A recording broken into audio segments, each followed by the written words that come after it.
30분 배송 모바일 마켓 나우픽을 서비스하고 있는 송재철입니다. 저희 물류나 이런 서비스 형태를 다크스토어라고 하는데요. 고객한테 노출은 되지 않지만 온라인 주문만 처리하는 형태의 상점인데 창고만 있고 사무실이 없었기 때문에 1인 창조기업 센터를 통해서 사무 공간도 사용하고, 작년에는 롯데로부터 저희 사업을 인정받아서 9억 원의 투자 유치를 했고, 하이마트하고는 협업을 지금 진행을 하고 있고, 다른 계열사하고도 상당 부분 많이 협의하고 지금 준비를 하고 있는 단계입니다. 타임프리 쇼핑의 시작이라고, 상품만 사는 게 아니라 시간도 산다고 생각을 하고 있거든요. 18명의 직원들과 빠르게 성장하고 있습니다.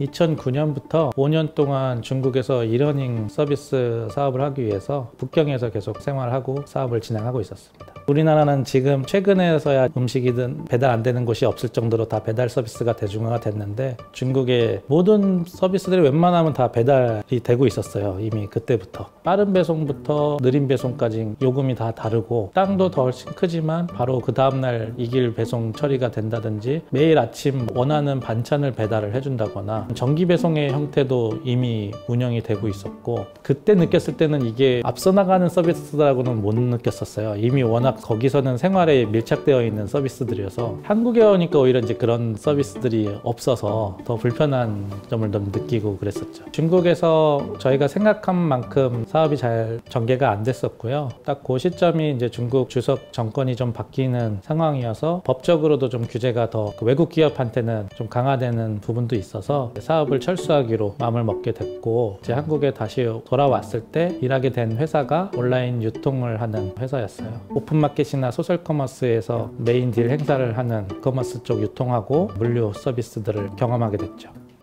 유통물류 회사에 근무하고 있을 때 전에 알던 분이 띵동이라는 배달 서비스를 하는 회사에 입사를 하게 되셔서 그분과 이제 저녁 자리를 하면서 얘기를 나누게 됐어요. 그게 이제 음식점하고 마트에 있는 상품도 주문하면 배달해주는 서비스를 하고 있었거든요. 근데 그분이 음식점으로는 배달 주문을 전달을 하고 라이더분을 보내시면 배달 서비스가 잘 진행이 되는데, 마트 쪽으로 주문을 전달을 하고 라이더분을 보내면 마트는 아직 마트에 직접 방문한 고객들을 우선적으로 응대를 해야 되잖아요. 포장이 안 되어 있다거나, 배달 서비스는 시간이 되게 중요한데 그런 부분이 잘 응대가 안 돼서 진행하기가 어렵다, 이제 그런 얘기를 저한테 하셔서, 저는 그 서비스 자체가 중국에서 이미 많이 경험을 해봤기 때문에 이거 잘하면은 내가 한번 해볼 수 있겠다, 혹시 내가 이거를 사업을 좀 진행을 해보면 저한테 그 사업권을 좀 줄 수 있겠냐. 띵동으로부터 띵동마트를 운영하는 사업권을 받은 후에 엔젤 지인분들한테 투자를 받아서 2016년 11월에 사업을 시작하게 됐습니다. 그때만 해도 거대한 규모의 이제 배달 라이더 업체가 아직 탄생하기 전이었고요. 새벽 배송이 고객들한테 알려지기 시작하고 고객들도 늘어나고 막 그런 단계였죠. 조금 쉽게 보고 접근을 했었죠. 인력도 많이 필요 없을 거라고 생각을 했고, 한 6개월 정도는 아무 시설 없이 냉장 냉동고만 갖다 놓고, 가벼운 상품들은 몇 단으로 그냥 상자채로 싸놓고, 맨 아래 제품 주문이 들어오면 다 위에 거 내리고 밑에 거 꺼내고 다시 쌓아놓고, 같이 일하는 아르바이트들도 힘들어서 막 그만두기도 하고, 그래서 갑자기 그만두면 제가 36시간 일하기도 했고, 상품들이 어디에 있는지 작업자들이 다 이미 숙지를 하고 있지 않으면 물건을 준비하는 데 시간이 오래 걸렸죠. 전산으로 주문을 받은 후부터는 주문 정보 앞에 상품이 어디에 위치해 있는지 표시가 되죠. 어떤 작업자라도 그 위치에만 가면 그 상품을 찾을 수가 있잖아요. 하나하나 겪어가면서 시설도 준비하고 프로그램도 필요한 것들을 기획하게 됐던 것 같아요.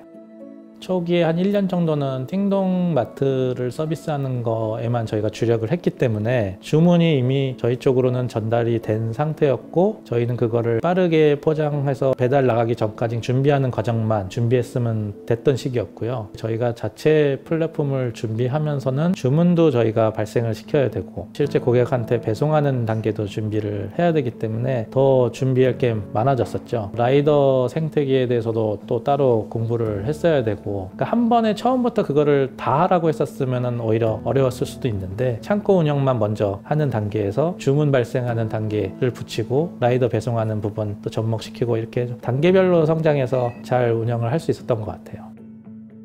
처음에는 저희가 창고만 있고 사무실이 없었기 때문에 1인 창조기업 센터를 통해서 사무 공간도 사용하고 마케팅 지원 프로그램도 지원받고 창업 선도대학 프로그램도 지원도 받고 그런 자료들을 만들면서 IR 자료도 점점 완성이 됐고요. 아무래도 유통이다 보니까 전략적 투자로 접근하는 투자자들이 더 많았어요. 유통이나 제조 관련된 데서. 그 중에서도 롯데가 아무래도 도움을 받을 수 있겠다 싶어서 롯데 엑셀러레이터로부터 투자를 받았고요. 사업성이 있겠느냐에 대한 질문을 많이 받았죠. 제가 이제 설명을 드린 부분은 이커머스가 크게 성장해온 과정에서 보면 물류에 뭔가 변화가 있을 때마다 크게 시장이 많이 바뀌었거든요. 오픈마켓에서 소셜 커머스가 생기고 대부분이 다 가격 경쟁이었었는데 쿠팡이 로켓 배송을 제공하면서 최저가가 아님을 알면서도 쿠팡을 사용하는 고객들도 상당히 많이 생겼고 새벽 배송이라는 물류를 또 가져오면서 마켓컬리라는 사업이 또 크게 성장하는 걸 봤고 결국에는 이제 빠른 배송의 시장도 올 거라고 생각을 했던 거죠. 그래서 그쪽 시장을 저는 보고 시작을 했고 비대면 서비스를 많이 고객들이 찾고 있고 편리한 것들을 더 추구하는 것 자체도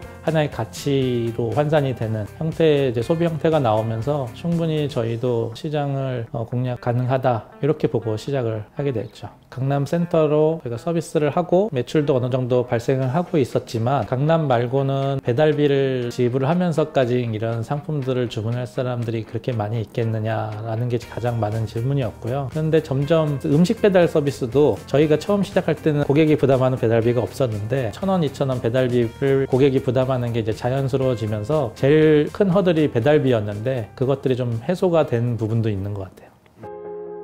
제가 투자받을 시점만 해더라도 저희만 유일하게 활발하게 서비스하고 운영했던 것 같습니다. 18년 12월에 배민 마켓 베타 해갖고 송파에만 하나가 생겼죠. 확산한 거는 이제 19년 뭐 한 여름 때부터. 절망적이거나 그런 것들은 별로 없었던 것 같아요. 시장성이 있다고 가설을 세운 부분이 어떻게 보면은 큰 기업이 진출함으로 인해서 좀 일부분 검증이 됐다고 볼 수도 있었던 부분이었고요. 긍정적으로 생각을 했었죠. 오히려 위기이자 기회라고 봐요. 투자자들한테도 이제 시장에 대해서는 좀 많이 질문을 안 하시고 방향에 대해서 이제 오히려 많이 질문을 받는 상황이기 때문에 이런 서비스 자체가 많이 알려지는 시기이기도 하고요. 이전과 다르게 배송비 정책을 정하더라도 비교해서 어떤 형태로 갈 것이냐, 상품도 저 회사에는 있는데 우리는 없는 거는 뭔지, 가격도 그렇고 비교하면서 운영하는 뭐죠 그런 상황이 되긴 했죠. 빠른 배송하면은 나우픽이 생각이 나게끔 포지셔닝 하려고 노력하고 있습니다. 저희 뭐 슬로건이기도 한데요. 타임 프리 쇼핑의 시작이라고 상품만 사는 게 아니라 시간도 산다고 생각을 하고 있거든요. 외출해서 물건을 직접 구매를 하거나 온라인으로 쇼핑을 하더라도 소비되는 시간들이 있는데 그 부분들을 저희는 같이 상품과 함께 고객님한테 드릴 수 있다고 그렇게 보고 있습니다. 더 30분 이내에 배송할 수 있도록 우리 물류센터 내에서 주문 접수하고 준비하는 과정을 최적화하고 거점을 추가할 때는 오히려 권역을 좀 더 축소해서라도 안정적인 속도를 유지하기 위한 부분에 조금 더 신경을 많이 쓰고 개선해 나갈 계획을 갖고 있어요. 올해는 서울 전역 서비스 하는 것을 목표로 지금 계속 준비하고 진행을 하고 있고요. 수도권 경기도까지 또 확대하고 지방까지도 확대를 해서 저희가 도심물류 네트워크를 좀 탄탄하게 잘 만든 후에는 이런 서비스가 필요한 기업들한테 이런 물류 서비스도 제공하는 형태의 모델로 발전시키고 확대하고 싶습니다.